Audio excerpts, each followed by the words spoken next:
Entonces ahora sí empezamos con la entrevista. Ya, En ok. realidad, bueno, los puntos que vamos a abordar es sobre un poco tu historia de vida, ¿no? Luego sobre tu trabajo en relación al movimiento de mujeres y algunas reflexiones sobre el feminismo. Esos son más o menos los puntos en general que vamos a abordar. Ya, bien, bien. Eh, sí, y en general dura alrededor de una hora, a veces un poquito más, ¿no? Pero ese es más o menos el tiempo de la entrevista. Ya, está bien. Entonces, no te olvides del formato de consentimiento apenas puedas. Igual ahorita esta conversación oral en la que tú estás aceptando que se ha usado el material para el proyecto, basta con eso ahora, pero igual no te olvides luego de mandármelo. Ya, Eh, de acuerdo. Sí, luego te lo mando escrito, pero verbalmente estamos de ya, acuerdo con los términos. Ujú. excelente. Bueno, yo sé que todo el mundo, Tania, te pregunta sobre tu organización o sobre tu trabajo como congresista, pero yo quisiera empezar con tu historia de vida, ¿no? ¿Qué recuerdos de los primeros años o qué recuerdos tú consideras importantes para lo que eres ahora? ¿Qué contextos, ¿no? ¿Qué cosas de tu vida? Bueno, yo siempre pienso en mi historia familiar, personal, como un punto de partida, porque mi entorno familiar, que además tiene orígenes quechuas, de una familia de quechohablantes, abuelos y abuelas que tienen una riqueza cultural en varias líneas, diríamos, ¿no? En la cosmovisión, la agricultura, algunos valores colectivos, la literatura, la lengua misma, algunos conocimientos que no necesariamente las aprendemos en el ámbito educativo formal, son las que me han dado como el cimiento para tener seguridad de mí misma y para reafirmarme como una mujer indígena procedente de una cultura originaria, ¿no? Pero también porque mi entorno familiar es de personas que tal vez no conscientemente, pero uno cuando los reflexiona, se da cuenta de lo potente que es eso, y es que tienen mucha sabiduría, ¿no? Por ejemplo, mi madre sabía mucho de medicina tradicional, mi abuela, que todavía hoy está viva, está con nosotros,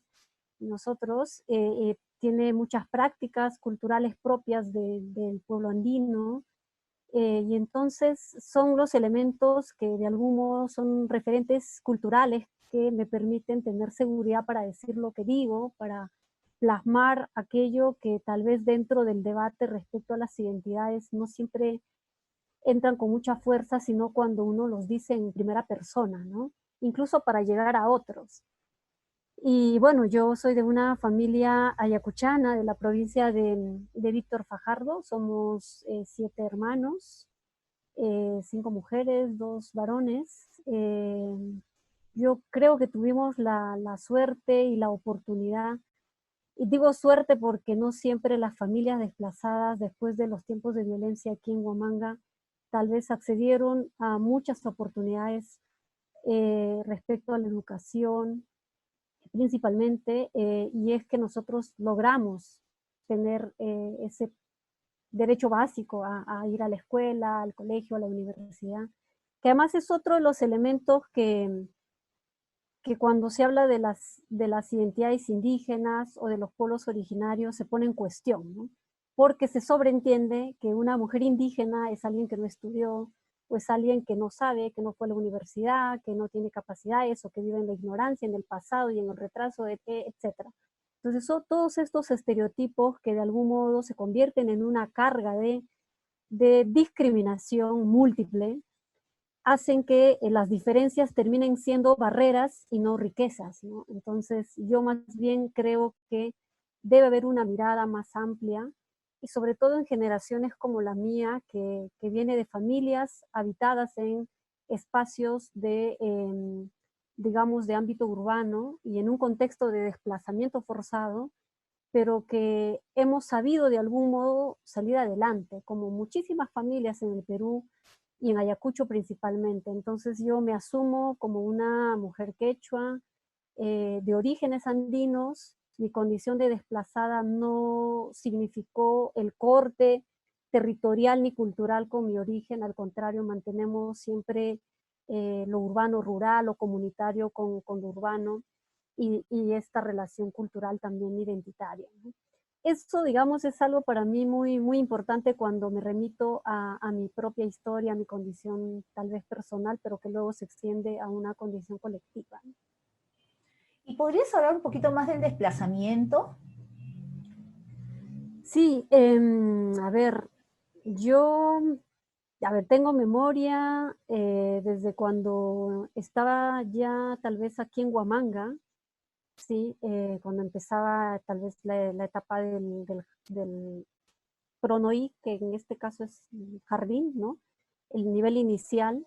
Yo estudié desde el nivel inicial aquí en Ayacucho, en Huamanga, pero mis padres migraron eh, tal vez entre el 84, 85, es decir, cuando yo ya había nacido. Yo nací en Cayara, pero crecí en Huamanga. Y ha sido tan difícil ese contexto porque, claro, vienes a un territorio desconocido, eh, mi padre habla perfectamente el castellano, él es docente de educación básica alternativa, ahora jubilado, pero mi madre apenas hablaba castellano, ¿no? Y ella no había ido a la educación superior, ella quedó en el nivel primario incompleta, pero que tuvo que aprender forzosamente a hablar el castellano, a manejarse en la ciudad, a generar economía desde oficios de sobrevivencia, y en realidad fuimos parte todos de esa forma de sobrevivencia porque desde pequeños empezamos a trabajar y en mi familia tenemos una cultura de trabajo, pero desde pequeños, ¿no? Que tampoco ha sido como una, digamos, algo que carguemos como un peso encima y nos sentamos como tal vez maltratados de ninguna manera, al contrario, tal vez el origen de nuestra familia, además porque en el ámbito comunitario todos cooperan, todos trabajan, los niños igual hacen actividades de campo, entonces para nosotros era como una cuestión normal, ¿no? Como algo que más bien era necesario para salir adelante. Y poco a poco mis paisanos fajardinos también ocuparon espacio territorial aquí en Huamanga. De hecho, vivimos en una zona en donde hay muchos fajardinos de la provincia del centro sur, y toda la periferia de Huamanga es ocupado por provincianos. O sea, huamanguinos netos, que tal vez son de familias bien específicas, son del centro de Huamanga, pero la periferia son desplazados, ¿no? Y entonces yo cuando entré a la escuela y ya empecé a aprender estos nuevos conocimientos formales, por supuesto que no aprendí el quechua en la escuela, ni mucho menos cuestiones identitarias, ni de la cultura, ni nada. Excepcionalmente algunos temas, pero no es la escuela el espacio en donde no aprendí el quechua, ¿no? Más bien fue el espacio familiar, comunitario, ¿no? Y, y bueno, ya habitamos aquí hace muchísimos años. De los 7 hermanos, los 6, por ejemplo, hemos sido atendidos por parteras, ¿no? Y mi padre, que ayudaba en el trabajo de parto, junto con una partera. Eso, por ejemplo, contarlo es interesante porque dentro de la discusión de la salud intercultural y cómo este conocimiento de la partería tiene una validez y una significancia dentro del derecho a la salud, se convierte en relevante porque, claro, tú dices, bueno, a ver cómo hemos sido tratados, cómo el derecho a la salud materna ha sido ejercida por muchas mujeres. Y ya la última hermana de la familia, la última, ella sí pudo acudir a un centro de salud, pero que tampoco fue de las mejores, ni el trato correcto, adecuado, ni afectuoso. Y entonces en carne propia uno también ha podido ver todas estas barreras eh, eh, culturales, ¿no? Dentro del derecho a la salud, por ejemplo. Entonces ya desde tiempos de los 84 en adelante, nosotros hemos hecho, digamos, la vida en ciudad, pero siempre en contacto y conexión con el pueblo, ¿no? Tenemos una organización aquí en Huamanga y también a nivel nacional con sede en Lima. Y todos en el proceso de desplazamiento han empezado a tomar contacto con los nuevos habitantes en el sentido de habitar la nueva ciudad, pero con procedencia fajardina. Y desde muy joven yo he ido incorporándome a estos procesos organizativos, ¿no? A los 11 años empecé haciendo arte, elaboración de retablos ayacuchanos, dibujo y pintura, conocer el telar en cintura, la recuperación de tintes naturales a través de un programa de trabajo que tuvo Chirapa, que es la asociación indígena que lleva años trabajando aquí en Ayacucho.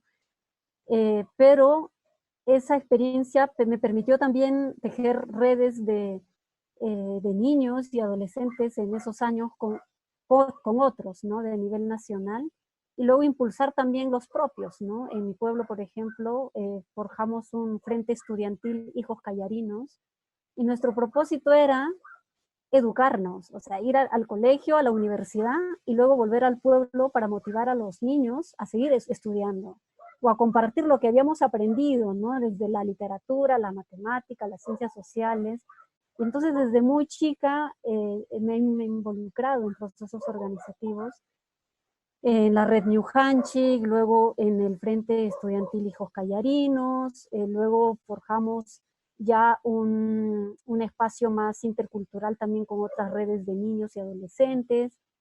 Impulsamos la red de jóvenes indígenas a nivel del Perú el año 2000, en 2011 para adelante.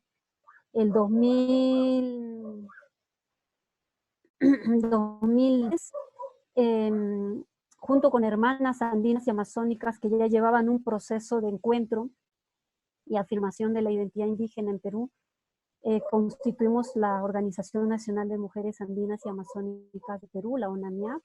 Yo fui la primera secretaria de Juventud que tuvo la ONAMIAP el año 2010. Impulsamos el proceso de juventudes, que hasta la fecha es vigente, con muchas dificultades de articulación por las cuestiones geográficas, de distancia, el apoyo logístico, los recursos que se necesitan para fortalecer cada base, pero estamos ahí tejiendo el movimiento.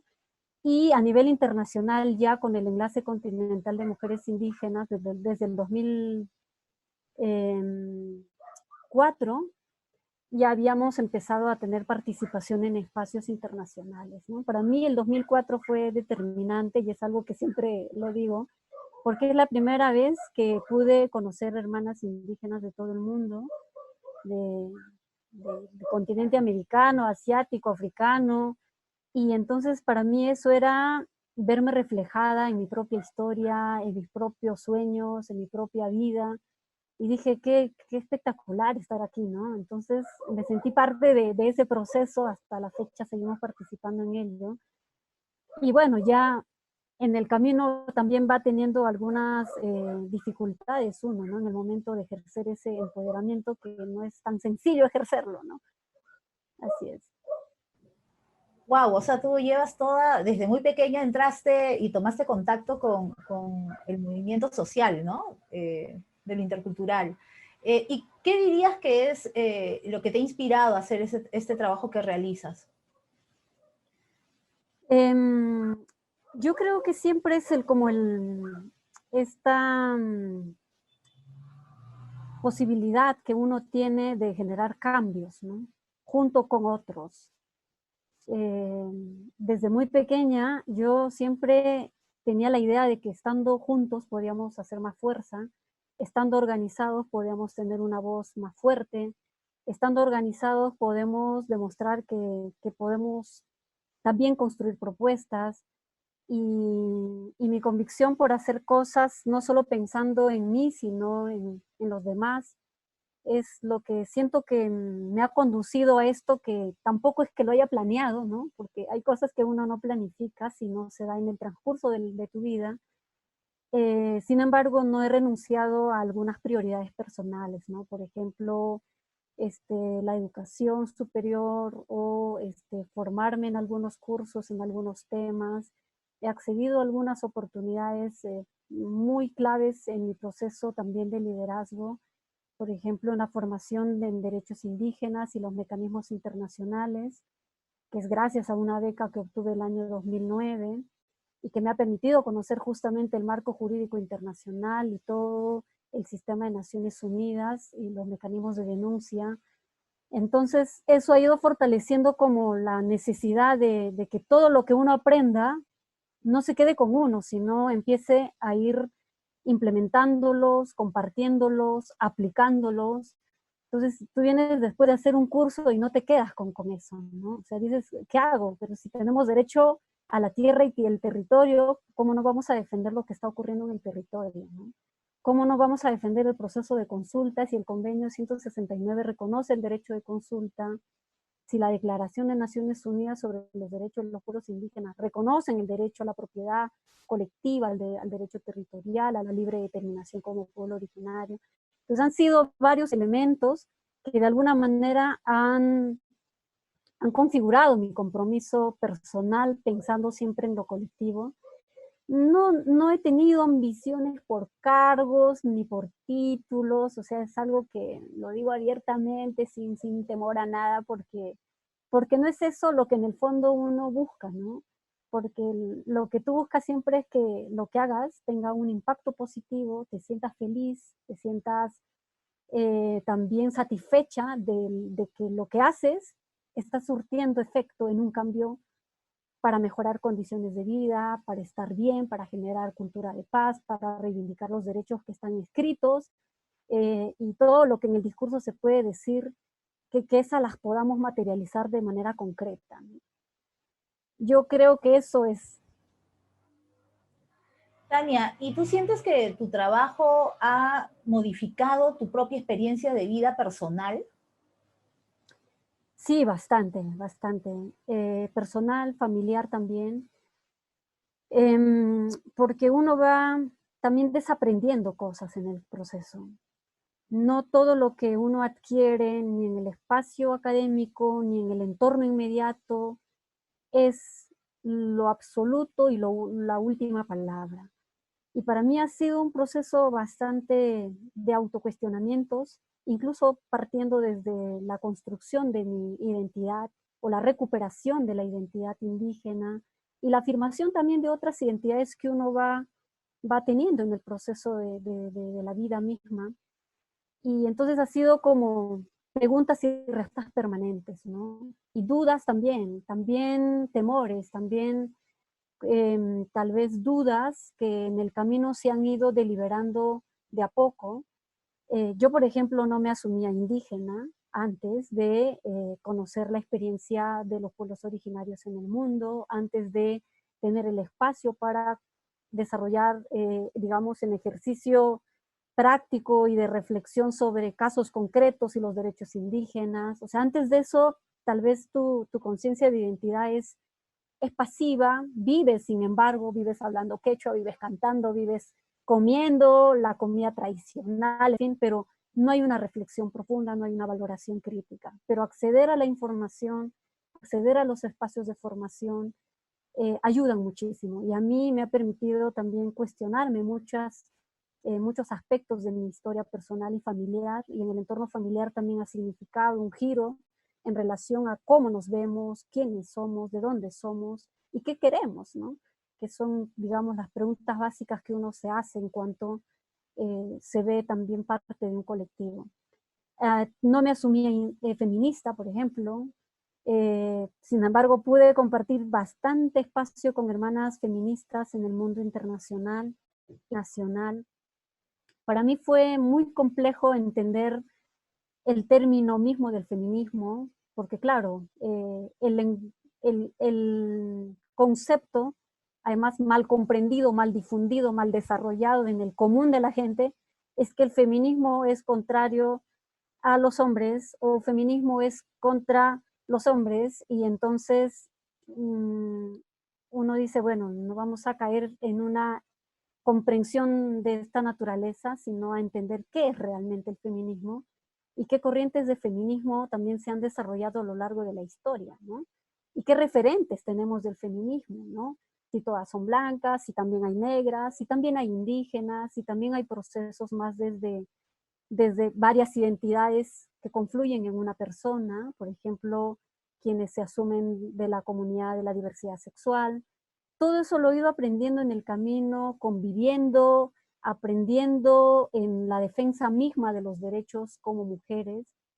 Y entonces ahora puedo decir con mucha seguridad, por supuesto que tengo también posiciones diferentes sobre algunos temas y que no está mal porque hay de todo y hay posiciones de posiciones, pero creo que eso no merma, no afecta el sentido del feminismo en sí, que tiene que ver con esta reivindicación de los derechos que tenemos como mujeres, ¿no? Entonces ha sido como un proceso lento, la verdad que de mucha autocomprensión también de uno mismo, de la propia historia personal, familiar, comunal y también organizativa. Y a la fecha puedo decir que no es un proceso concluido, porque también hay nuevos temas que nos invocan y que nos llaman a hacer reflexiones profundas, ¿no? Entonces, no es algo que haya terminado con conocer o haber participado con hermanas feministas y estar luchando en las calles por la igualdad sustantiva de las mujeres, porque yo creo que hay otros nuevos temas que nos colocan a seguir profundizándolos y a seguir mirándonos con otros ojos o con nuevos ojos, ¿no? Tania, ¿qué es para ti el feminismo? Bueno, yo considero que el feminismo es reivindicar los derechos que tenemos como mujeres, pero que no se remite solo a un derecho, digamos, de igualdad de género, por ejemplo. Sé que es un enfoque que nos conlleva a reflexionar las relaciones de género y las relaciones de poder que se generan entre los géneros, pero que va más allá también. Para nosotras las mujeres indígenas y para mí, el feminismo también necesita un plus de reflexión desde el enfoque étnico-racial, desde el enfoque territorial, y ese feminismo que se convierte en la afirmación del propio ser, con derechos, con aspiraciones, con sueños, con diferencias, es la que yo siento que nos puede convertir en una sociedad igualitaria. Igualitaria en el sentido más sustantivo de la igualdad. O sea, no es equiparar igual con igual y que todos somos iguales, digamos, a la simple vista, ¿no? O sea, no es igualdad que pasa porque todos seamos igualitos y todos seguimos un patrón de educación. Al contrario, la igualdad en la que se reconocen las diferencias. Y para mí el feminismo también significa justamente transformar esos patrones bueno, el patriarcado ha ido imponiéndose en todas nuestras sociedades e incluso en los pueblos originarios. Y transformar eso significa que uno puede afirmar desde el espacio donde está, reconociendo que es sujeto de derecho pleno, que es sujeto también de libertades plenas para ejercerlos, para vivirlos, para compartirlos, ¿no? ¿Y qué ha significado el feminismo para tu trabajo? ¿Te refieres al trabajo que hacemos con mujeres indígenas Exacto. A tu trabajo desde el tema intercultural, derechos interculturales, pueblos indígenas, ¿no? Sí.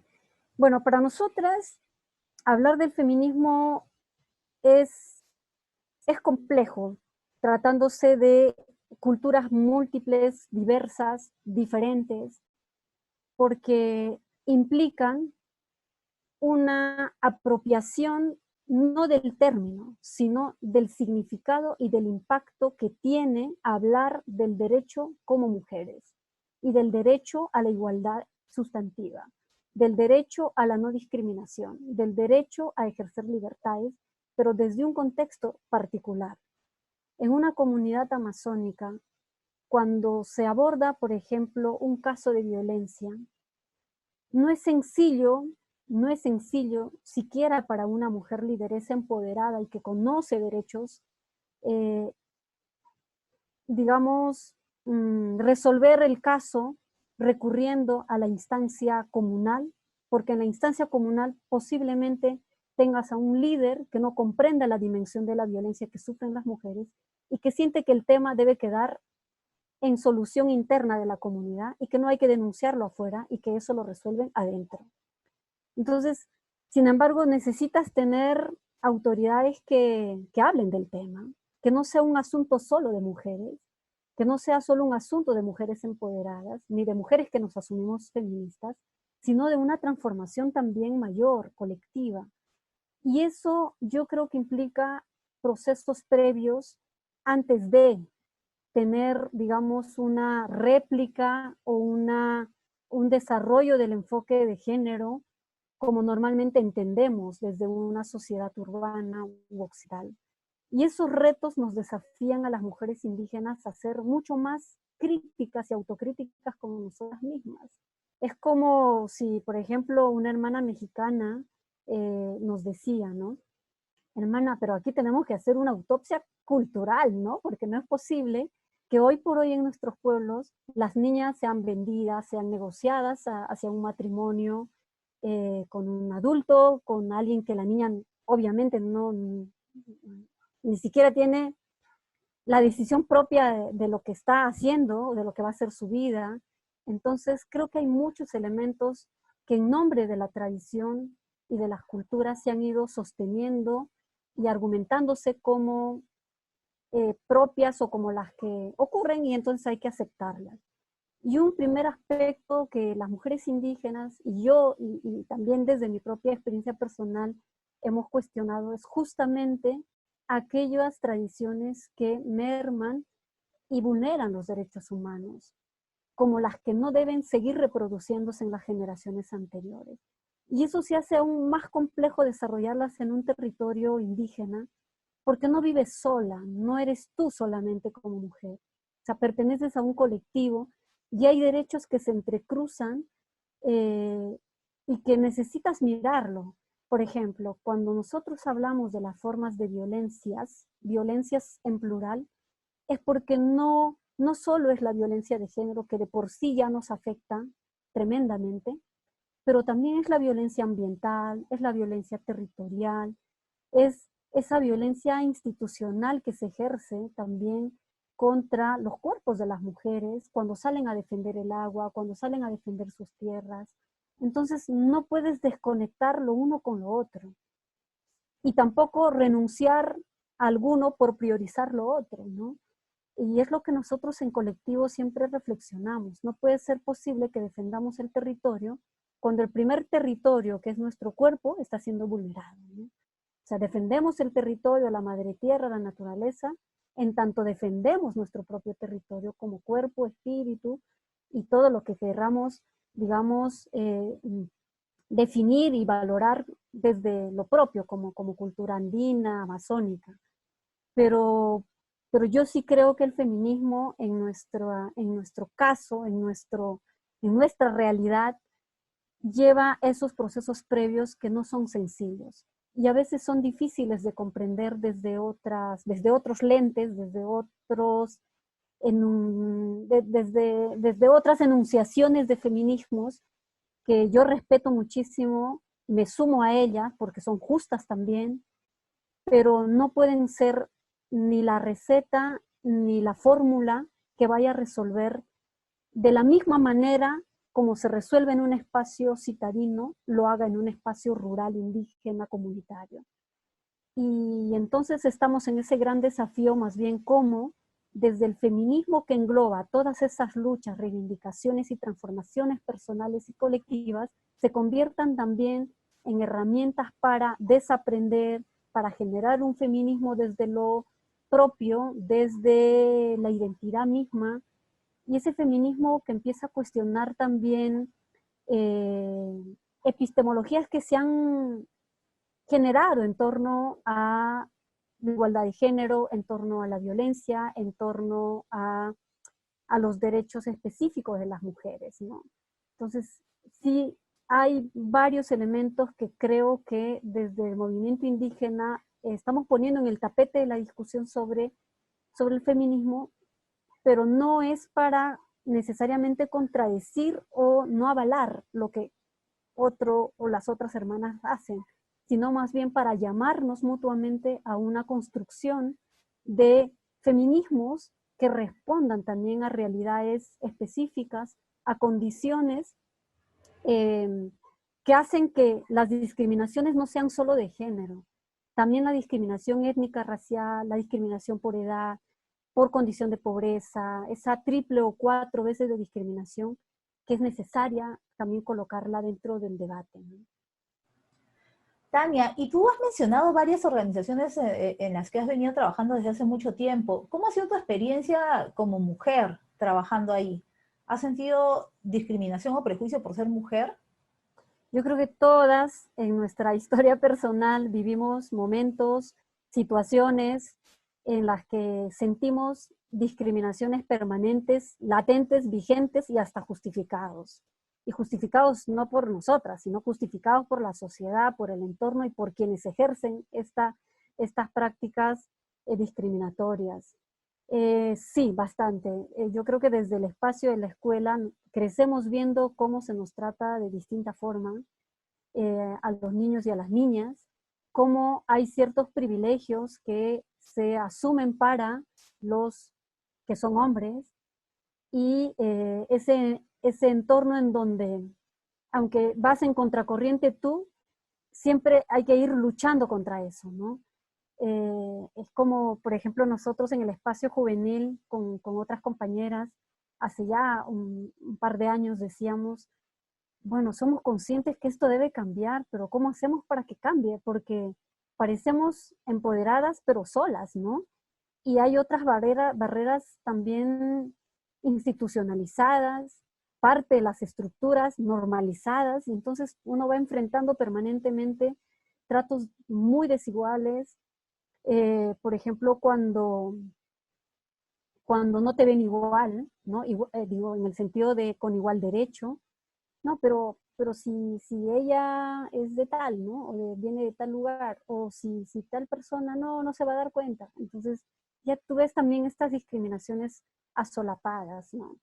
En el ámbito laboral también, ¿no? No necesariamente en el espacio actual en donde trabajo, porque más bien nosotros luchamos y trabajamos porque estas desigualdades en el ámbito laboral y en cualquier otro ámbito no sean prácticas normalizadas, sino en otros espacios en donde uno ha trabajado, ¿no? Ya sea en el espacio estatal o en el espacio más privado, o incluso en el espacio informal, ¿no? Ya sea de una economía de sobrevivencia, o sea, tú ves los tratos que están en tu entorno y en esa relación cotidiana y sufres ese tipo de discriminaciones, ¿no? Por edad, por tu apariencia, por tu forma de hablar, por tu forma de, eh, por varias razones que se cruzan a sí mismas y entonces te vas preguntando por qué ocurre esto, ¿no? Por qué se ha normalizado? En mi experiencia más ya de desempeño tal vez político, es algo que se vive de otra manera porque cuando no eres digamos, una personalidad pública, nadie se entera de lo que vives, ¿no? O sea, o de pronto estás viviendo discriminaciones que las resuelves tú sola, que las enfrentas sola, y si tienes una organización de respaldo, tienes el respaldo y sabes que eso está mal y que puedes más bien hacer acciones que cambien esa realidad. Tal vez tengo la experiencia desde esas dos dimensiones, ¿no? El espacio organizativo para mí ha sido un soporte también para no hacer que estas vulneraciones, sobre todo las discriminaciones, terminen ni disminuyendo capacidades, al contrario, reafirmándolas con más fuerza para revertir este escenario. Pero también lo otro es que hay cosas de las que personalmente vives, la enfrentas y las tienes que procesar, ¿no? Porque sabes que no va a cambiar, sabes que eso va a ocurrir y termina ocurriendo en la cotidianidad.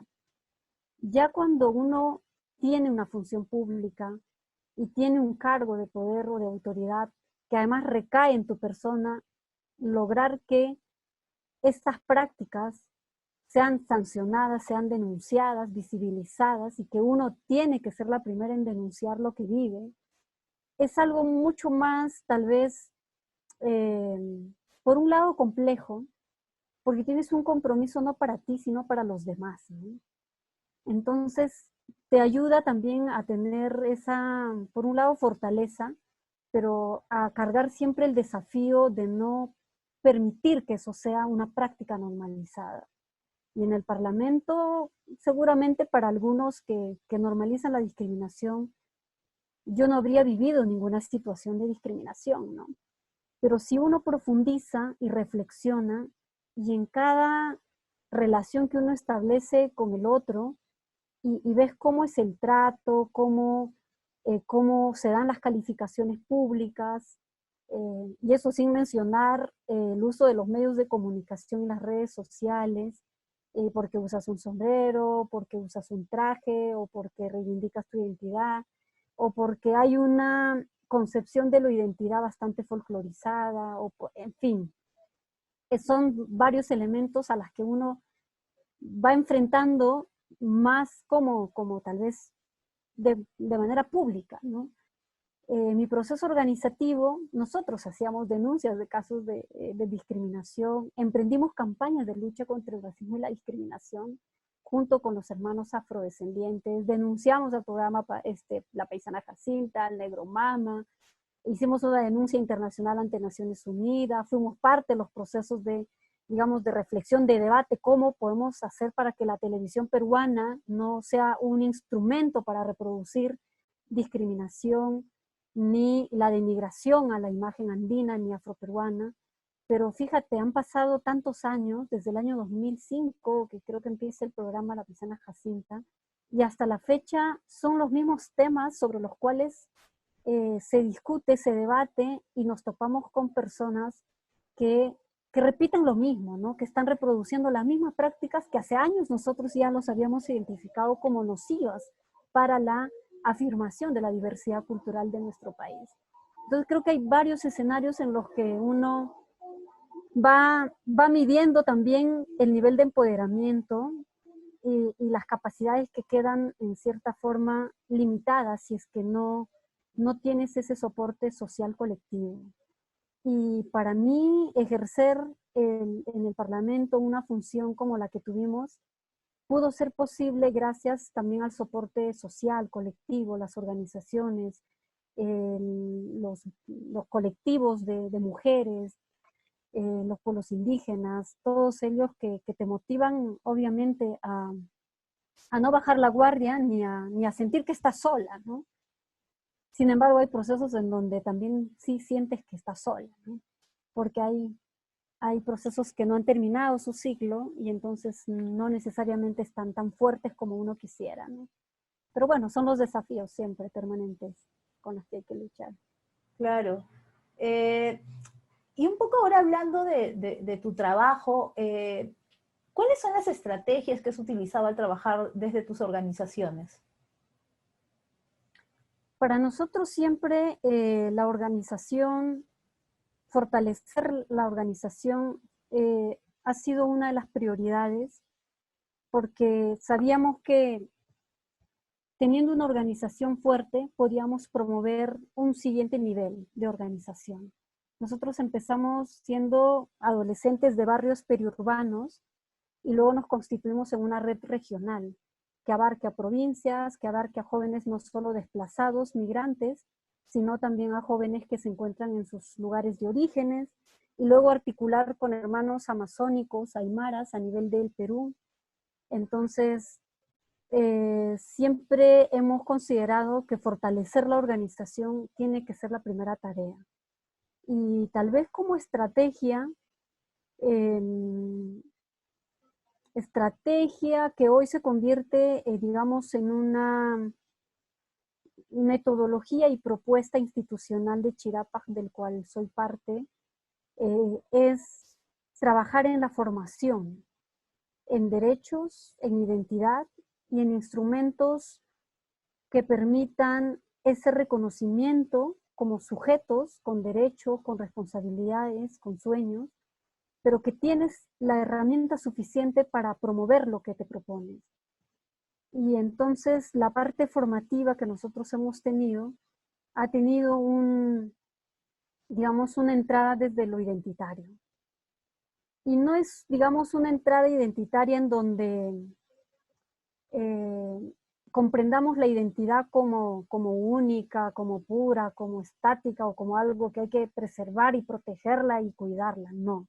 Más bien es una construcción de una identidad dinámica, cambiante, recreativa, innovadora y de afirmaciones múltiples, de múltiples formas de las identidades y que no anula otras identidades de las que uno puede también ser parte.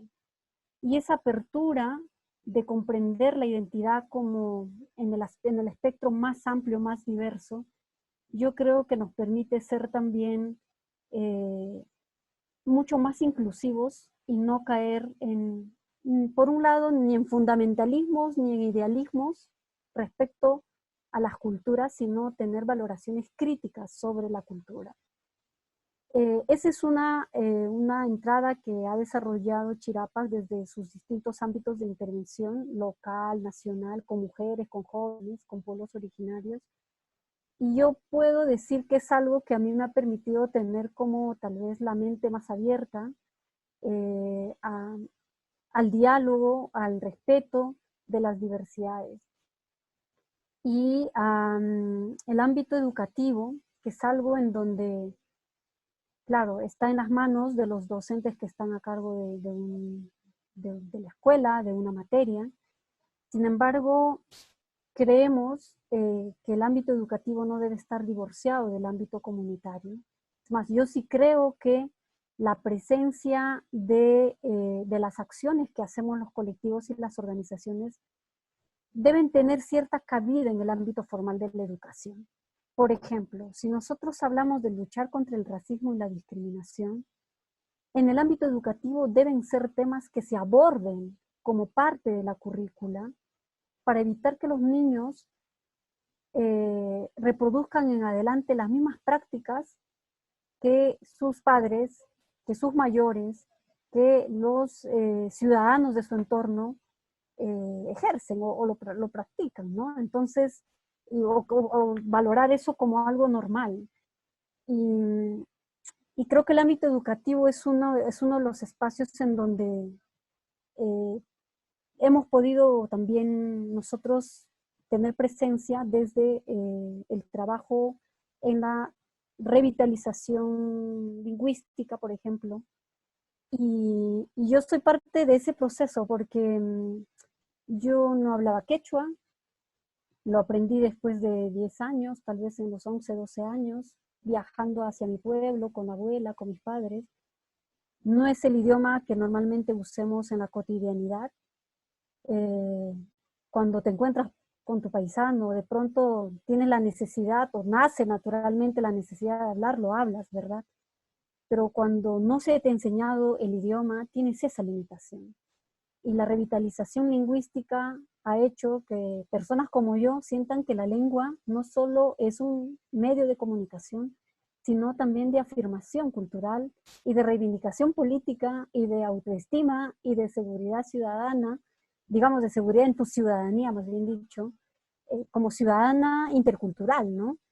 Y los que no aprenden el quechua hoy en la escuela deberían tener la oportunidad de aprenderlo, por ejemplo. Que es algo que hemos planteado desde hace mucho para que no sean solo las escuelas rurales o identificadas como escuelas interculturales aprendan el quechua, sino también los ámbitos urbanos y los niños que quieran aprender el quechua. Entonces, para nosotras, las mujeres indígenas, sí creemos que esos elementos culturales son la entrada de un empoderamiento que puede transformar historias y también colectivos mayores, ¿no? Digamos, esas tres, la organización, el espacio de la escuela, el, el abordaje del tema desde la identidad para nosotros es fundamental. Por eso, muchas veces cuando nosotros hablamos del feminismo, acuñamos la identidad como parte de ese feminismo, un feminismo con identidad, un feminismo propio, un feminismo que afirme el ser indígena sin necesidad de, digamos, de contrariar necesariamente las luchas de otros sectores, no, sino empezar a hacer esa reflexión crítica de las cosas que hay necesidad de hacer, de discutirlas, ¿no? En esa línea yo creo que hemos ido creciendo todas, tanto indígenas como no indígenas, feministas como no feministas, así creo que eso es muy positivo. Tania, y si tuvieras que como escoger entre dos de los proyectos más importantes en los que has participado, ¿cuáles serían? Mm, como Desde tu proyectos. organización o como parlamentaria. Ok. Este, bueno, para mí, como diría, como esos hitos que me han permitido asentar mi compromiso, tal vez un liderazgo con mi identidad. Por un lado, tiene que ver con mi experiencia organizativa desde pequeña en un espacio cultural, identitario, indígena, fomentada en este caso por Chirapa, eh, de la que he sido parte y al día de hoy también estoy con la institución trabajando. Y el siguiente espacio que yo tuve y que me ha permitido entender la, la diversidad de las infancias en el tiempo en el que yo era adolescente es el Movimiento Nacional de Niños Trabajadores, que es un movimiento social que tiene más de ya 40 años en el Perú. Y por mi experiencia de haber sido una adolescente trabajadora y, y, y también porque el espacio me ha permitido conocer la otra realidad, no solo indígena, cultural, ayacuchana, local, sino de nivel nacional. Y con un espíritu tal vez de protagonismo social marcado por los derechos desde la infancia, ¿no? Esto que nosotros decimos, el empoderamiento debe empezar en la infancia. No es un empoderamiento de adultos, es un empoderamiento y un protagonismo también desde la infancia. Mm. Y el tercer espacio, como hito, diríamos que significa un cambio sustancial en mi vida y en las siguientes acciones que podría desempeñar, tiene que ver con mi experiencia política, ¿no? Siendo la primera experiencia política partidaria en el Parlamento, para mí es de bastante relevancia eh, porque te permite seguir teniendo autoridad política. Hay un compromiso en proceso, no concluido, no termina esto, y al contrario, creo que hay nuevos temas, nuevos aspectos de los cuales uno se va comprometiendo también desde la identidad propia. O sea, no es que el trabajo que hago solo se remite a lo indígena, también, también hay un compromiso por otros sectores, ¿no?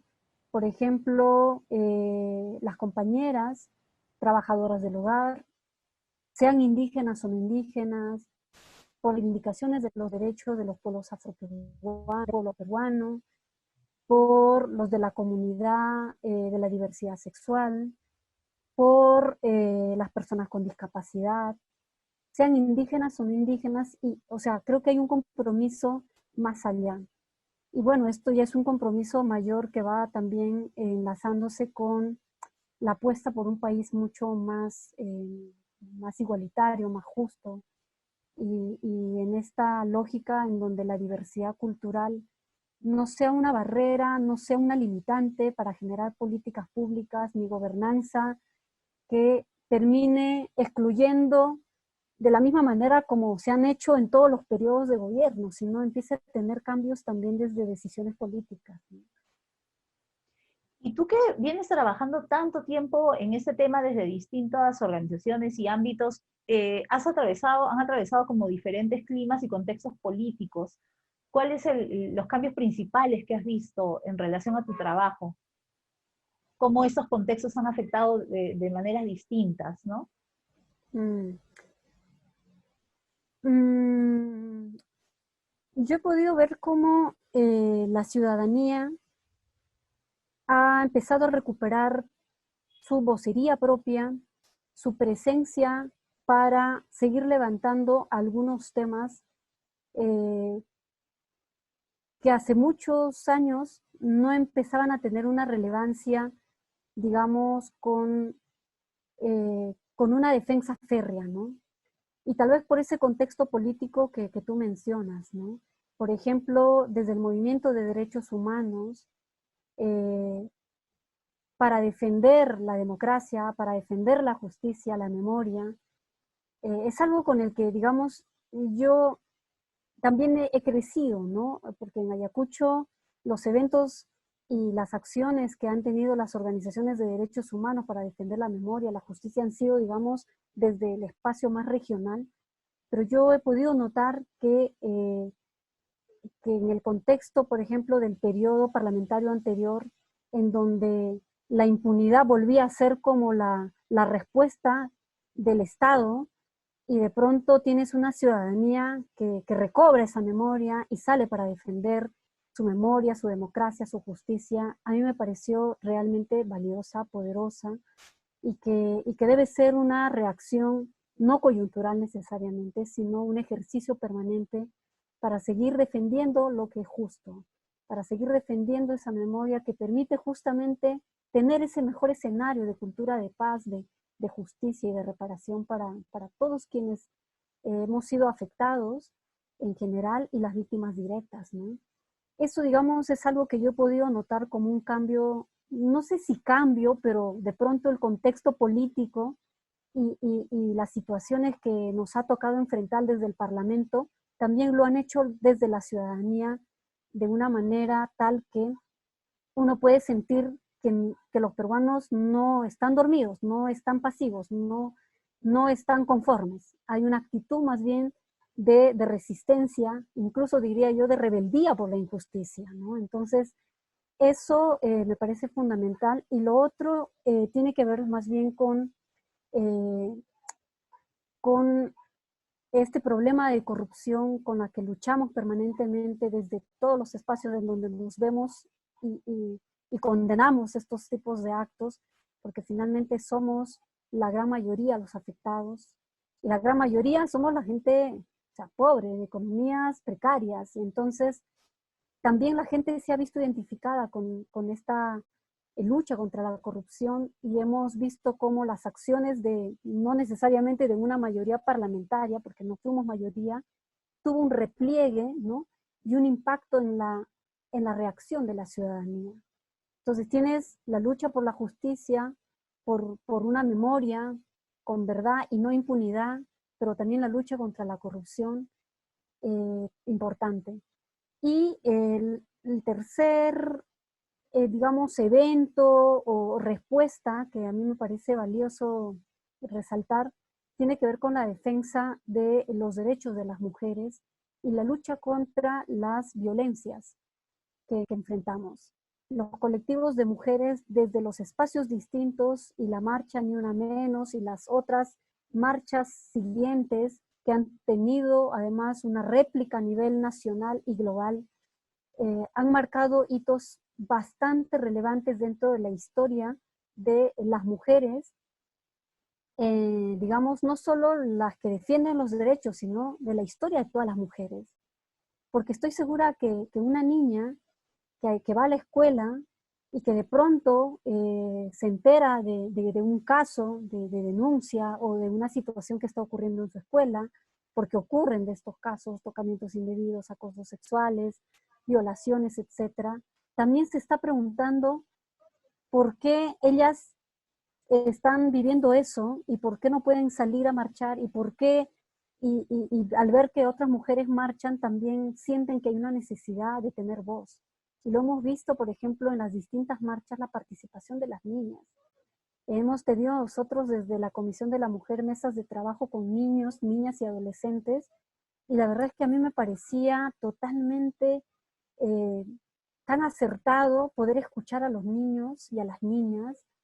Era como un pequeño parlamento, ¿no? En una sala del Congreso, y todas ellas opinando con una voz tan fuerte y diciendo, no es posible que las niñas en la escuela no tengamos derecho a denunciar. La página de Sí se ve, no, ni siquiera lo conocemos. el director llena los casos, nosotros no sabemos. Entonces, claro, uno dice, bueno, qué potente esa voz, ¿no? Porque son impactos de justamente las luchas que se generan desde los liderazgos de múltiples, ¿no? De mujeres, y eso está teniendo un impacto también en otros espacios no antes vistos, ¿no?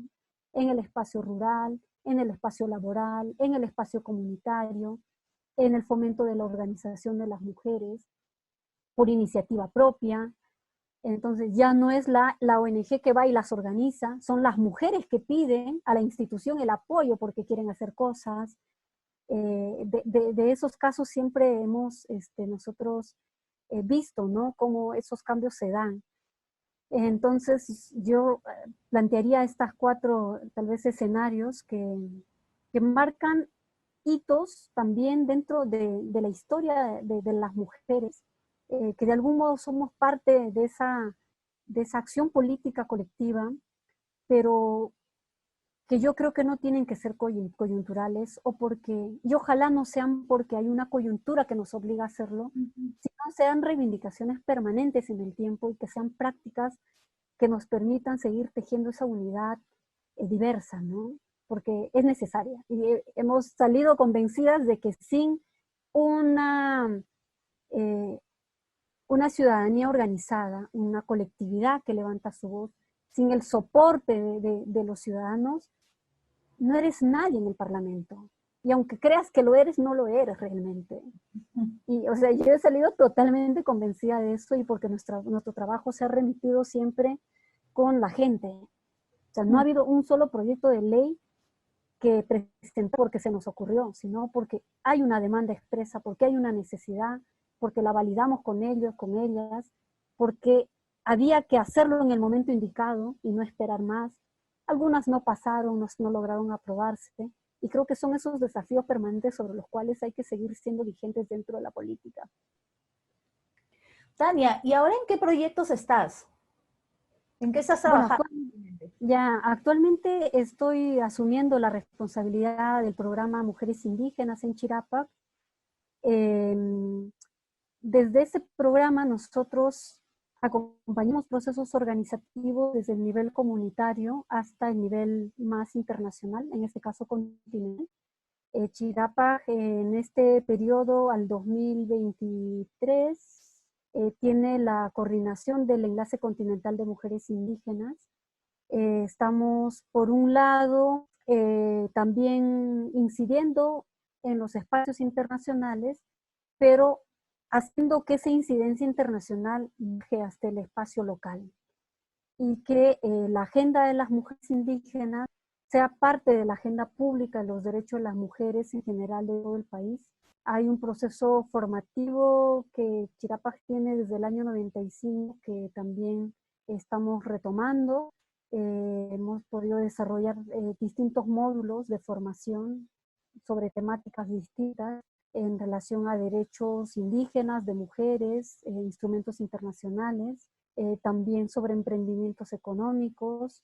Una de las líneas más importantes tiene que ver con la lucha frontal contra las violencias, desde la autonomía física, económica y también la libre determinación de los pueblos, ¿no? Que parte por esta también derechos territoriales colectivos.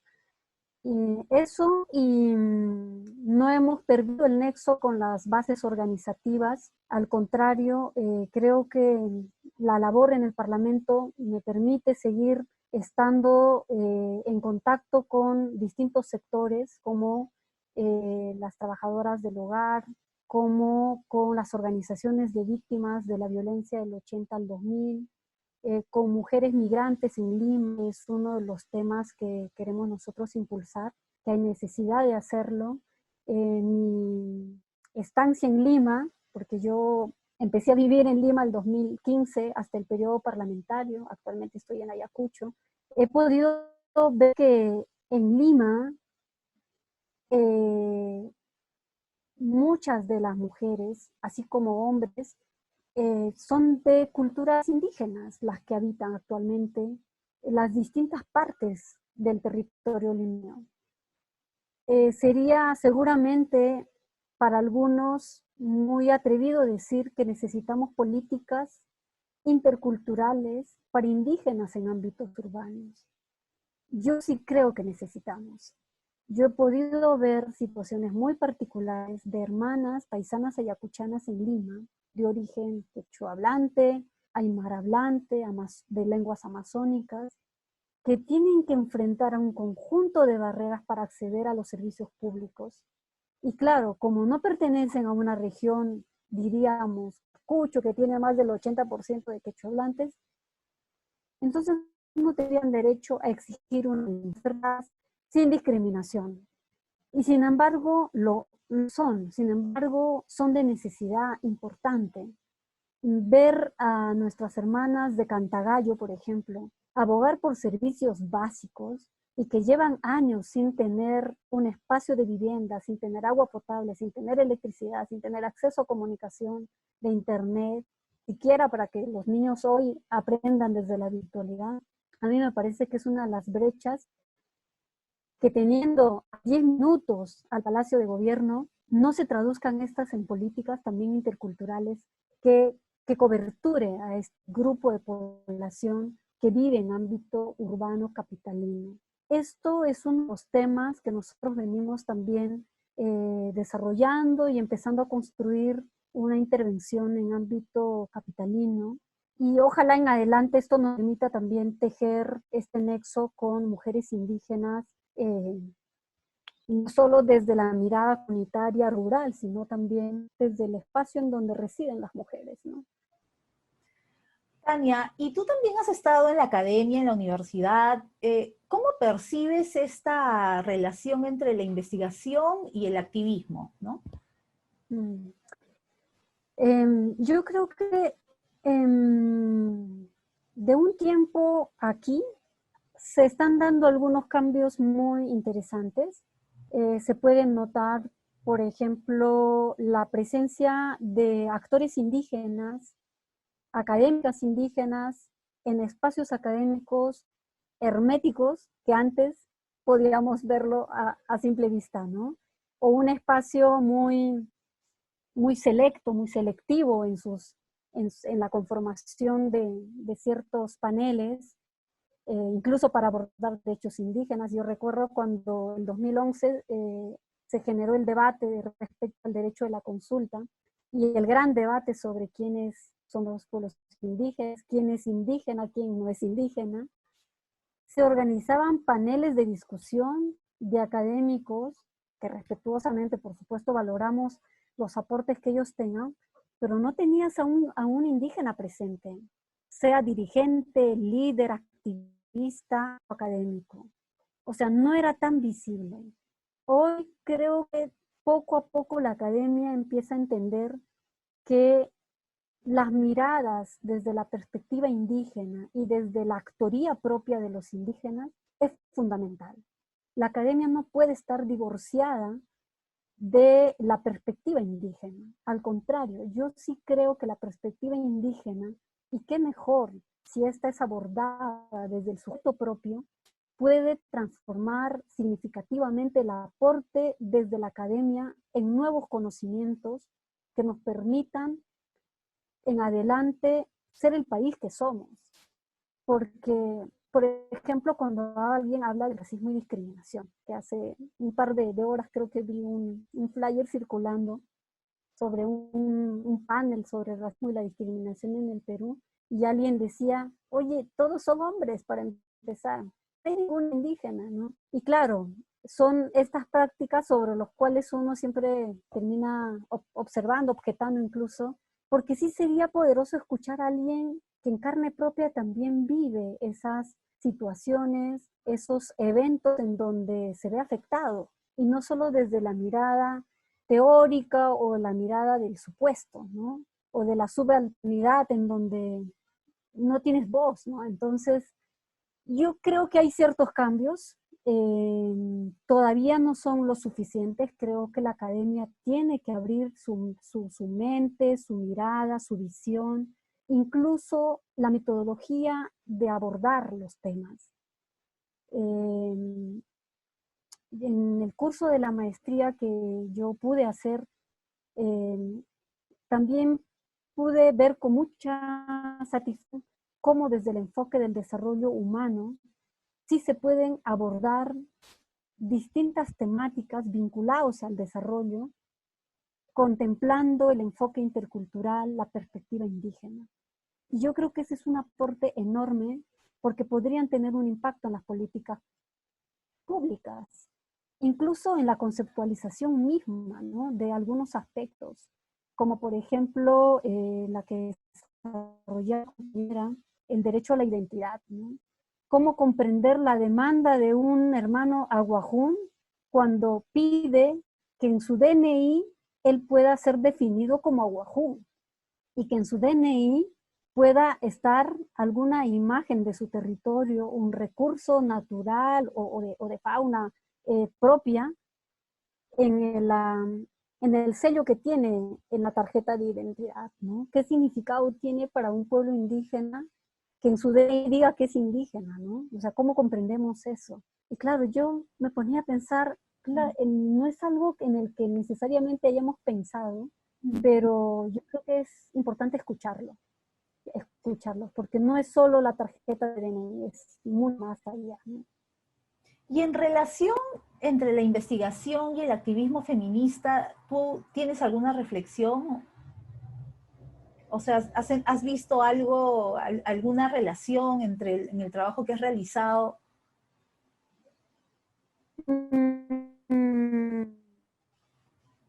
Bueno, yo conozco de experiencias de hermanas indígenas, activistas, más académicas, que empiezan a escribir en primera persona, incluso sobre el feminismo indígena, el feminismo propio, o cómo desencadenamos estos nudos que no terminan siendo comprendidos desde las cosmovisiones indígenas o desde las organizaciones indígenas respecto al feminismo. Y me parece fundamental tener este tipo de literatura, de investigaciones. O sea, la investigación y el activismo no están divorciados.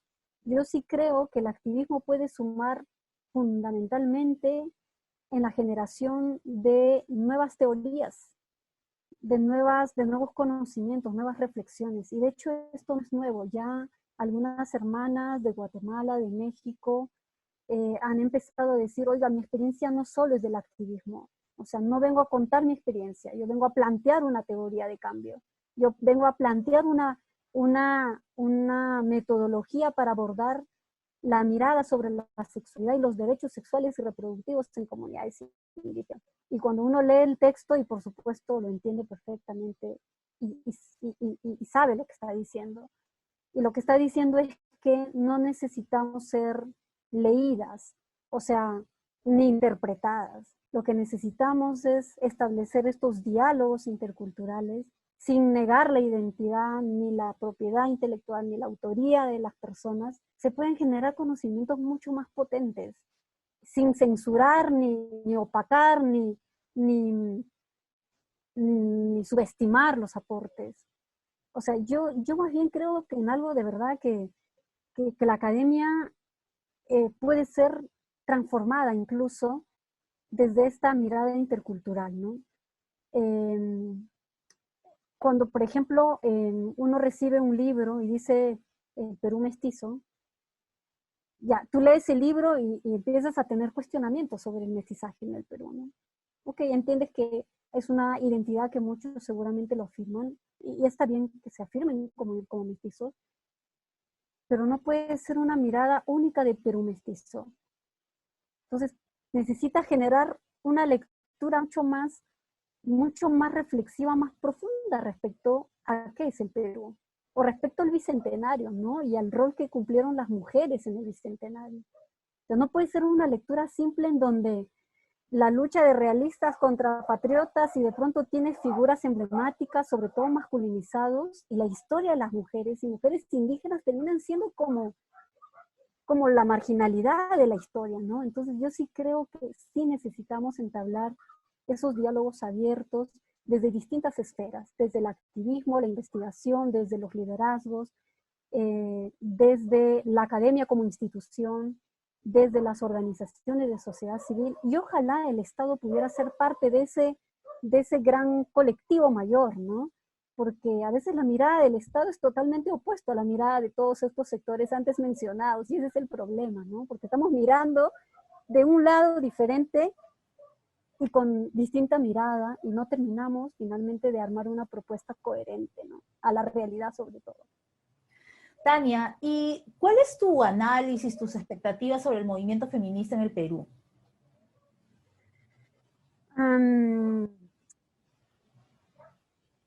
El movimiento feminista en el Perú, yo creo que ha recobrado una fuerza importante, sobre todo en la lucha contra las violencias y la incidencia en relación a la participación política de las mujeres. Los derechos sexuales y reproductivos también, ¿no? Además son, digamos, las agendas más prioritarias del movimiento feminista, en las cuales yo creo que coincidimos en varias y también luchamos por lo mismo, y desde distintos frentes hemos sumado a que eso pueda levantarse como una demanda global desde las mujeres. Pero yo creo que hay una generación bastante abierta al feminismo. La sola presencia de jóvenes feministas en el ámbito educativo, académico, permite que esto no sea solo un asunto de la organización o del movimiento, sino también se convierte en un asunto público dentro del espacio educativo, el espacio laboral, el espacio institucional y el espacio político. Yo sí creo que este aporte es una construcción en la que el movimiento feminista ha estado muy permanentemente visible, presente, aportando, contribuyendo. Tengo una referencia positiva de las hermanas, de instituciones que llevan años trabajando el tema en el Perú y levantando los derechos de las mujeres, y hemos podido además ser parte de varios de los proyectos que ellas han impulsado para lograr la paridad y alternancia en los espacios de participación política en los 3 niveles ahora, y que se celebra, y creo que hay que digamos, hacerlo nuestro, ¿no? Para exigir que se cumpla a cabalidad. Pero yo sí creo que el feminismo también tiene que no ser tan citadina ni limeña. Yo creo que el grupo más fuerte, el colectivo más fuerte del feminismo en el Perú está en Lima. Lo noto así, lo he percibido así.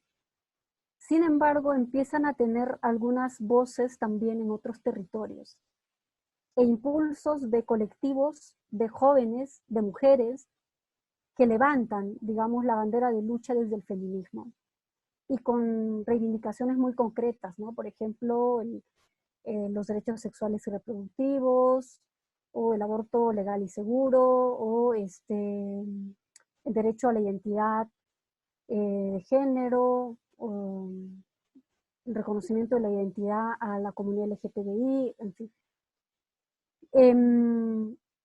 Yo creo que necesita fortalecerse y nutrirse no solo de esa trayectoria que, si bien es positiva, pero sigue siendo muy urbana. Y entonces tal vez eso no permite tejer, enlazar con otras organizaciones de mujeres, como por ejemplo mujeres rurales o indígenas, afroperuanas y tal. Sin embargo, hay espacios que compartimos, debatimos temas, levantamos propuestas, incidimos conjuntamente y estamos visibles conjuntamente, pero tal vez hace falta mucho más este espacio para entendernos, para conocernos, para dialogar, para abrir esa mente, ese corazón, ese pensamiento, ¿no? Pero yo sí creo que también ha dejado buenos frutos, diríamos, de ese trabajo de años, y que debemos a esas luchas, o sea, que le debemos a esas luchas varias de las cosas que están traducidas en normas y en leyes también, ¿no? Y en relación a eso, ¿cómo ha sido tu trabajo con otras organizaciones de mujeres en el país? Sí, en nuestro caso, en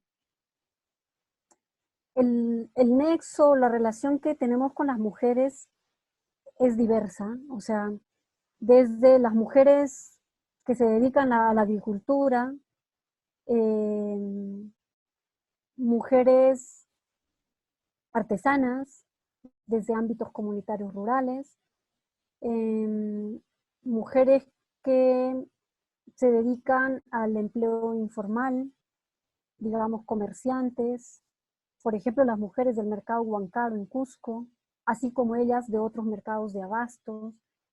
Si tú ves, por ejemplo, estas diversidades de mujeres que están organizadas, que tienen su gremio, que tienen su junta directiva, están, diríamos, en parte llevando un proceso diferente.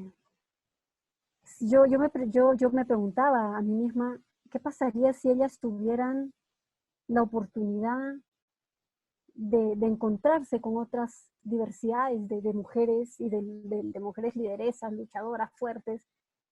Y seguramente esos espacios se fortalecerían aún más, ¿no? Y entonces me refiero a eso cuando, por ejemplo, menciono que el feminismo está muy citadino, muy enfocado en lo urbano. Entonces, hay que ir hacia esos espacios y no tener el miedo o no llevar una idea preconcebida, sino ir a conocer esa realidad. Entonces, nosotros hemos podido sí relacionarnos, digamos, desde la función pública con mujeres de distintos ámbitos. He podido notar también que muchas de ellas tienen procesos muy interesantes, muy ricos, digamos, propios, porque tú no las ves, algo que tal vez hay que reflexionar profundamente, no las ves víctimas, o sea, han desarrollado un nivel de agencia, de capacidad, y tú dices, ¿cómo ellas han podido salir adelante sin fondos, sin apoyo técnico, financiero, y de pronto tienen su feria, y de pronto son mujeres organizadas en el comercio de los productos de artesanía, y están totalmente ajenas a todo ese bagaje de oportunidades que normalmente tú ves que alguien empoderado lo ha tenido, ¿no? Y me veo a mí misma y digo, claro, he tenido esto y aquí las mujeres están haciendo lo propio, qué bueno, y qué mejor sería si lo tuvieran, ¿no? Mm. Entonces, habemos mujeres diversas, eso te indica que habemos mujeres diversas y que en la relación, digamos, como autoridad o ya sea como activista, porque ahí se combinan varias cosas, también vas tejiendo estos compromisos, ¿no? Y algo que nosotros decíamos desde el despacho es, ok, vamos a hacer lo que nos compete, ¿no? Desde el despacho congresal. ¿Qué es lo que están pidiendo? ¿Qué es lo que demandan las mujeres? Ok, vamos a cursar, vamos a hacer un documento, vamos a decirlo públicamente, pero yo me quedaba siempre con esta necesidad de no dejarlo solo en la gestión, ¿no? Que hay necesidad de llegar hacia ellas, de tener el espacio para conversar con ellas, de articularnos todas como ese país diverso, y en donde esas diferencias de procesos no sean como las que nos cataloguen, las que nos definan quiénes somos, sino lo que realmente queremos cambiar como país, ¿no? Mm. Como mujeres, me refiero. Y ya has mencionado en algunos proyectos de las conexiones o de las redes que han logrado ustedes tener con organizaciones de mujeres en otros países. ¿Podrías hablar un poco de eso? A través del Enlace Continental de Mujeres Indígenas, nosotros, bueno, nosotras, estamos articuladas a nivel de América Latina, México, Centroamérica y Norte. En estas regiones hay distintos procesos. Respecto al Perú, por ejemplo, ¿no? Por hacer una mirada también reflexiva y de un aprendizaje global. En México tienes académicas indígenas que afirman su identidad desde el espacio académico y han generado muchísima literatura, mucho conocimiento escrito, investigaciones propias. Y ves que hay una capacidad técnica no solo de activismo puro, sino también capacidad técnica profesional formada, y con mucha experiencia en el ámbito internacional dentro de las instituciones estatal, privada y de organismos internacionales. En Perú tal vez eso es cada vez más lento o de a poco se da, pero en México sí se nota un gran avance respecto a la presencia indígena y de mujeres indígenas frente a esta interlocución con el Estado mismo, ¿no? Y claro, tienes más presencia de mujeres indígenas en el Parlamento. En Centroamérica ocurre algo similar, sobre todo si uno ve los países como Guatemala, sobre todo Guatemala en Centroamérica, más o menos Panamá. Panamá hace muchísimos años que no tenía parlamentaria indígena, y este año recién tuvieron a la primera mujer cuna asumiendo el cargo de parlamentaria en Panamá. En Guatemala ya tuvieron varias mujeres indígenas, todavía menos en proporción a no indígenas, pero bueno, tienes a una mujer política maya, Rigoberta Menchú, con un partido indígena, y tienes movimiento de mujeres indígenas en el ámbito político. En Perú apenas tal vez estamos gestándolo, pero hay avances muy sustantivos en relación a otras regiones. En el norte pareciera extraño, parecieran poco creíble, pero yo veo que en el norte, Canadá y Estados Unidos, hay un liderazgo de mujeres indígenas más visibles, pero además con una trayectoria histórica importante, que no siempre las vemos, porque bueno, porque es Estados Unidos, o porque es Canadá, o porque creemos que en estos países no hay indígenas, y al contrario. Por ejemplo, en Canadá, la medicina indígena y la partería indígena está institucionalizada. Incluso la academia hace parte de la investigación sobre el tema. Y tienes a una catedrática que es médico indígena. Entonces tú dices, wow, en Canadá, en un espacio, en un territorio que pareciera totalmente occidentalizada, y no es necesariamente así, ¿no? En Estados Unidos también tienes a muchas lideresas históricas que tienen trayectorias bastante aleccionadoras, porque han tenido que vivir la negación de derechos, la opresión y represión permanente del Estado, el despojo territorial, la criminalización, además el racismo, no solo basado en el color, ni a los afroamericanos, o sea, el racismo y la discriminación hacia los indígenas es también fuerte, muy fuerte. Y entonces, desde el Enlace Continental hemos podido conocer esta gama diferenciada de realidades y de contextos y de procesos también de liderazgos femeninos. Y en el movimiento indígena de mujeres se dan estas reflexiones también profundas, ¿no? Por ejemplo, cómo las mujeres empezaron a tener un lugar y una vocería propia dentro de un movimiento mixto, donde hombres empezaban a cuestionar el liderazgo de las mujeres, o las decían que eran feministas, que estaban rompiendo con la unidad indígena, ¿no? O que eran unas traidoras porque estaban en contra de las organizaciones indígenas mixtas, porque estaban levantando un tema desde las mujeres y que eso era una traición.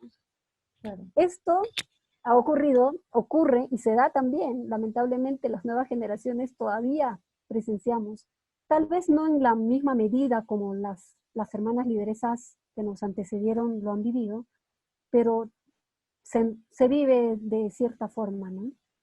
Esta idea de que, ay, pero ¿por qué solo las mujeres, no? ¿O por qué quieres dividir? ¿Quieres hacer otro espacio aparte? Estás dividiendo la colectividad. Pero bueno, esas son las taras con las que se han enfrentado y nos enfrentamos permanentemente.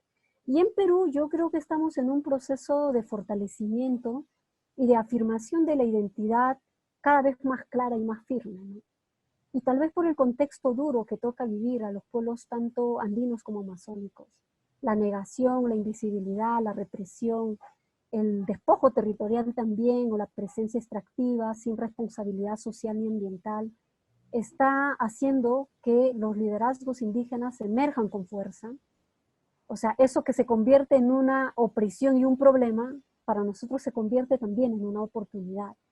Y esa oportunidad que lamentablemente se generó a partir del Baguazo el año 2009, porque por fin fuimos visibles para el Estado peruano, porque por fin se dieron cuenta que había una visión distinta de desarrollo y de país, y que por fin miraban a los pueblos como sujetos de derecho para una consulta previa. Entonces, eso marca en esta historia del movimiento indígena, ¿no? Y las mujeres indígenas organizadas cada vez más sólidas, con liderazgos que emergen desde distintos ámbitos, desde lo comunitario hasta lo nacional e internacional. Yo creo que eso va a ser un avance y me da mucha alegría ser parte, digamos, testigo de esos procesos, porque uno no imaginaba, ¿no? De ver todo eso, y qué bonito ver que eso ocurra, pues. Tania querida, y ya para terminar, y justamente hablando de esos contextos difíciles, ¿cómo crees que ha afectado el COVID a las mujeres indígenas? ¿Cómo ha impactado específicamente? Sí, es uno de los temas que hemos estado abordando desde Chirapa, desde el enlace continental, haciendo visible. De hecho, levantamos un informe regional sobre el impacto de la pandemia en los derechos de las mujeres indígenas. Y bueno, a ver, tienes hasta tal vez tres dimensiones, espacios, diríamos, porque por un lado, a nivel interno, dentro de la organización indígena o el pueblo, las violencias que sufren las mujeres en este contexto de pandemia no necesariamente se registran. No hay una data desagregada ni una data visible sobre lo que está ocurriendo. Bueno, en el Perú eso está pasando, pero de los registros propios gestionados por las organizaciones indígenas mixtas sobre casos de infectados o fallecidos por COVID-19, tampoco figuran las mujeres de manera diferenciada. Entonces, la primera barrera interna es que el registro desagregado, diferenciado, según la variable de género, etnia, edad, tampoco, digamos, está siendo abordado de mejor forma, y estamos ahí las mujeres luchando porque esto ocurra y se dé y tengamos esa cifra o esa data como evidencia. En el segundo espacio, ya desde el Estado, desde las instituciones públicas, es un tema que se repite porque no tienes los registros ni el abordaje a la violencia ha contemplado protocolos específicos de cómo vas a tratar un caso de violencia en zona indígena, cómo llegas a un territorio para atender un caso cuando tienes la zona bloqueada, cuando no ha llegado alimentos, cuando no ha llegado los bonos, cuando el personal ha dejado de desplazarse a partir de la estrategia rural para la prevención y erradicación de la violencia, en ámbito más ruralizado, ¿no? Y amazónico. Entonces hemos constatado que uno de los problemas que enfrentan las mujeres es la violencia invisibilizada, no registrada, no abordada ni atendida. Ese es, digamos, en todos los países, en México, en Perú, en Guatemala, en El Salvador, en Chile, en Colombia. O sea, hemos tenido unos casos terribles, incluso desde violación sexual a una menor por agentes del Estado en Colombia. O sea, cosas enormes, terribles. ¿Y por qué? Porque tienes territorios militarizados en Colombia. En la zona amazónica tienes la presencia de empresas extractivas que no han parado en tiempos de pandemia. Las personas ajenas al territorio salen, entran libremente. Empresas condicionando la operación de su proyecto extractivo a cambio de si entra o no sale, perdón, si no ingresa el oxígeno, ¿no? Condicionando a la entrada del oxígeno si le dejan operar y no, si no le dejan. O sea, una situación realmente muy, muy difícil, muy adversa. Y en el otro espacio, que creo que tiene que ver más bien desde la incidencia internacional, la vocería indígena y de redes globales han podido tener una presencia muy importante en relación a la pandemia y el diálogo con las instituciones de Naciones Unidas, con los organismos de Naciones Unidas, ya sea UNFPA o el PNUD, o la misma OMS, o la FAO para el tema de la agricultura. el secretariado del Foro Permanente sobre Pueblos Indígenas en Nueva York. O sea, la visibilidad ha estado bastante visible, no han bajado la guardia y hay digamos, una organización empoderada en esos niveles, ¿no? A nivel global. Y como Perú, desde Chirapas y desde ONAMIAP y otros liderazgos también hemos estado, digamos, atendiendo para hacer visible lo que está ocurriendo en Perú, para hacer visible lo que está ocurriendo a nivel regional. En el tema de violencia, pero también tienes el caso, por ejemplo, de la salud materna. Las parteras han tenido un rol importantísimo y en primera línea para atender casos de partos en territorios indígenas, en donde tienes a una posta colapsada que no tiene ni espacio para atender partos, lo están haciendo las parteras. Sin embargo, no son manchadas, no reciben el incentivo monetario ni reconocimiento público, pero son las que están actuando. Sí. Por mencionar esos dos temas, Karen, son, digamos, temas que no siempre salen a la luz dentro del balance que hacemos sobre la realidad que estamos viviendo, pero yo creo que más adelante podremos tener evidencia porque sí se está registrando, las organizaciones indígenas están haciendo un trabajo interesante al respecto, hay información que se está sistematizando desde la civil también, y ojalá esos reportes se permitan también lograr algunos programas específicos para resarcir derechos, para reconocer, para valorar, ¿no? Y que no queden como escenas dolorosas que vivimos y que pasa y volvemos a esa normalidad del cual más bien no queremos, ¿no? Esa normalidad en donde los pueblos son tratados de manera desigual como ciudadanos de segunda categoría, y si no construíamos una nueva normalidad con estas lecciones, ¿no? Sí, es un tema bastante complejo y qué bueno y qué importante el trabajo que están haciendo ustedes, Tania. De verdad es un trabajo importantísimo que creo que, como tú dices, vamos a poder mirar ya un poco a la distancia, ¿no? Las formas en que particularmente está afectando sobre todo a los pueblos amazónicos, a los pueblos indígenas, ¿no? Y que no estamos viendo. Yo te agradezco muchísimo tu tiempo, Tania. Ha sido una entrevista muy bonita. He aprendido muchísimo. Había muchas cosas que yo desconocía de tu trayectoria, pero además hablando contigo, bueno, te admiro muchísimo. Cada vez más estoy conociendo Gracias, Karen.